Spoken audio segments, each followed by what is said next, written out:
আসসালামু আলাইকুম। তো দেখতে পাচ্ছেন আমি কিন্তু এখানে অলরেডি ২ টা ওষুধ রেখেছি। একটা হলো ইকোম্যাক আর একটি হচ্ছে বায়োক্লিন। তো আপনারা জানেন যে ইকোম্যাক হচ্ছে মাকড়নাশক আর বায়োক্লিনটা হচ্ছে সাদামাছি জাব পোকা বা মিলিবাগ এই ধরনের পোকার জন্য কিন্তু বায়োক্লিনটা আসলে কাজ করে। তো আমি মূলত এর আগে কিন্তু আমার প্রজেক্টে বিভিন্ন রকমের কিন্তু ওষুধ স্প্রে করেছি এই প্রজেক্টগুলোতেই। তো তারই ধারাবাহিকতায় কিন্তু আজকে আমি স্প্রে করছি এই বায়োক্লিন আর এই অ্যাকামাইডটা। আসলে এটা স্প্রে করার কারণ হচ্ছে যে বিগত কয়েকদিনে কিন্তু আমি সোলমনও ব্যবহার করেছি। তো সাদামাছি কিন্তু ওইরকম একটা রেজাল্ট আসেনি। তো যার পরিপ্রেক্ষিতে কিন্তু আমি এই দুটি ওষুধ ব্যবহার করছি। তো মূলত এই ওষুধটি আমি ১ মিলি করে দিয়েছি। আমি ওই অ্যাকামাইডটাও ১ মিলি হারে দিয়েছি এবং এটাও ১ মিলি হারেই দিয়েছি। তো দুটি ওষুধই কিন্তু আমি ১ মিলি করেই আর কি দিয়েছি।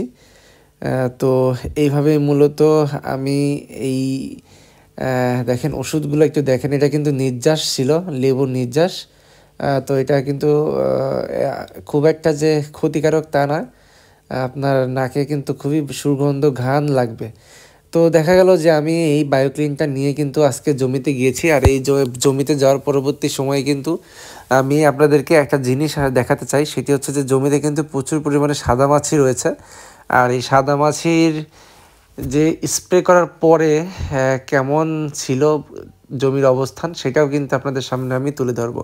তো দেখেন আমি কিন্তু এখন এই ওষুধগুলো কিন্তু একসঙ্গে মিশ্রিত করে কিন্তু ড্রামের মধ্যে দিয়ে দিয়েছি, আর ড্রামের মধ্যে দেওয়ার পরেই কিন্তু এগুলোকে সুন্দরভাবে আপনারা গুলিয়ে নেবেন। তো গুলিয়ে নেওয়ার পরবর্তী সময় কিন্তু আপনারা এগুলোকে সুন্দরভাবে জমিতে নিয়ে যাবেন। তো দেখেন এখন আমি জমিতে আসছি, আর জমিতে আসার পরবর্তী সময়ে কিন্তু এখানে স্প্রে করে দিচ্ছি। আর আমার কিন্তু স্প্রেতে একটু ভুল ছিল, সেটি হচ্ছে যে আমি এই প্রথমের যে গাছগুলো এই গাছগুলোতে কিন্তু খুবই আস্তে প্রেসার দিয়ে আর কি স্প্রেগুলো করেছি। তো আসলে দেখেন আস্তে স্প্রে প্রেসার দিয়ে করা যাবে না, আসলে সাদামাছি থাকে গাছের নিচের অংশে। তো আপনারা চাইলে প্রেসারটা জোরে দিবেন, হাই প্রেসার দিয়ে নিচ থেকে ওপর দিক ধরে আপনারা স্প্রেগুলো করে দিবেন, তাহলে কিন্তু সাদামাছি আর একটাও থাকবে না। তো আপনারা জানেন যে সাদামাছি কিন্তু প্রত্যেকটি মানুষের যে এখন প্রজেক্ট রয়েছে থ্রিপস এবং সাদামাছি প্রচুর পরিমাণে কিন্তু আক্রমণ করছে। তো আসলে এই সাদামাছি থ্রিপসকে থেকে যদি আপনারা জমিকে বাঁচাতে চান, অবশ্যই রাসায়নিকের পাশাপাশি কিন্তু আপনারা জৈব কীটনাশকগুলো ব্যবহার করতে হবে, অবশ্যই ব্যবহার করতে হবে। কারণ এই যে পোকার রেজিস্ট্যান্স পাওয়ার সেটা কিন্তু তারা করে ফেলে, যার কারণে কিন্তু আপনাদেরকে অবশ্যই জৈব যে রাসায়নিক যে সারের পাশাপাশি আপনার জৈব সার বা কীটনাশক রয়েছে সেগুলোর সঙ্গে কিন্তু এইগুলো ব্যবহার করতে পারেন। আমি কিন্তু ব্যবহার করছি ইস্পানি কোম্পানির এই ওষুধগুলো। আপনারা কিন্তু চাইলে আরও অন্য রয়েছে সেগুলো কিন্তু ব্যবহার করতে পারেন, কিছু ইন্ডিয়ানও রয়েছে সেগুলো কিন্তু আপনারা ব্যবহার করতে পারেন। আমি কিন্তু ইন্ডিয়ান ব্যবহার করেছি এর আগে। তো দেখেন আমার গাছগুলো কিন্তু দেখেন এখন কিন্তু আমার স্প্রে করা শেষ, আর এখন আমি মূলত আমার এই প্রথম লাইনে চলে আসছি। তো দেখেন একটা জিনিস আমি সুন্দর করে খেয়াল করলাম, যে সাদামাছি যে মরে পড়ে থাকার কথা স্প্রে করার শেষে, তার কিন্তু এই যে প্রমাণ পাওয়া যাচ্ছে। দেখেন এই যে সাদামাছি সে কিন্তু এই যে মরে একদম গলে আছে, সে কিন্তু জীবিত না। আর নিচের যে অংশে দেখেন, নিচের অংশে একদম ক্লিন রয়েছে। তো আমরা আরও কিছু গাছ আসলে দেখি, প্রত্যেকটি গাছে আসলে কি অবস্থা, সাদামাছি আসলে মরে পড়ে আছে কিনা। ওই যে এখানে একটি দেখা যাচ্ছে, দেখেন এই যে মরে পড়ে আছে, এই যে একটা উড়ে গেল, কিন্তু এই একটা মরে পড়েছিল। এই যে এখানে আরও একটি আছে, এই যে সাদামাছি মরে পড়ে আছে।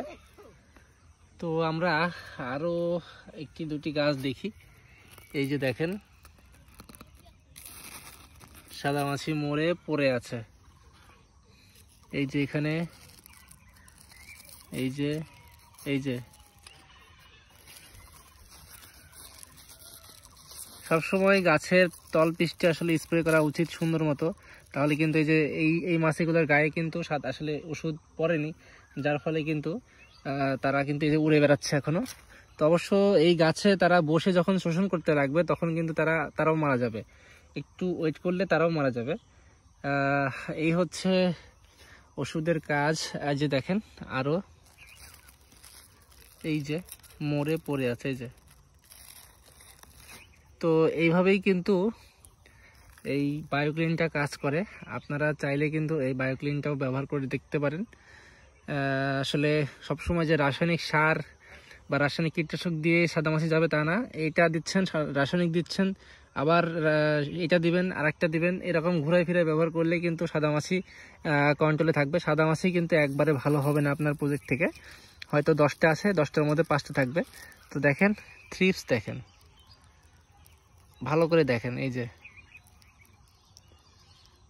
এই যে দেখেন থ্রিপসগুলো কিন্তু ঘুরে ঘুরে বেড়াচ্ছে।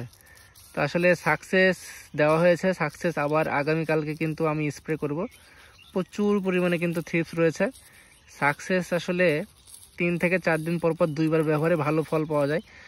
তো এইভাবেই মূলত আপনার প্রজেক্টকে ঠিক রাখতে হবে। এই যে দেখেন সাদামাছি, এই যে সাদামাছি কিন্তু মরে পড়ে আছে,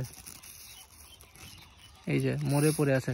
তো অধিকাংশ সাদামাছি কিন্তু মরে আছে, এবং যেগুলো নিচের দিকে ছিল, যেগুলোতে কিন্তু স্প্রে পড়েনি, সেইগুলাই কিন্তু এখনো উড়ে বেড়াচ্ছে, তবে তারাও কিন্তু মারা যাবে। এই যে নির্যাস, লেবুর যে নির্যাস রয়েছে, এই নির্যাসে কিন্তু গাছে থেকে যখন তারা শোষণ করতে যাবে তখন কিন্তু তারা আবার এইটাই শোষণ করতে পারবে না, এবং শোষণ করতে না পারার ফলে কিন্তু তারা এই যে গন্ধ বা যে ওষুধের যে গুণ, সেটার কারণে কিন্তু তারা মারা যাবে।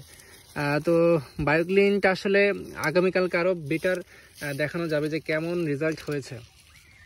তো দেখেন এই যে আমার একটা জালি এখানে এই গাছটাতে আসছে, আসলে এই গাছটা ভাইরাসের মতো হয়ে গেছে, তো যার ফলে কিন্তু আমি এই গাছটা রাখবো না, এটা হয়তো বা আমি ছিঁড়ে ফেলবো, আর কিছুদিন দেখবো এটা ট্রিটমেন্ট করে।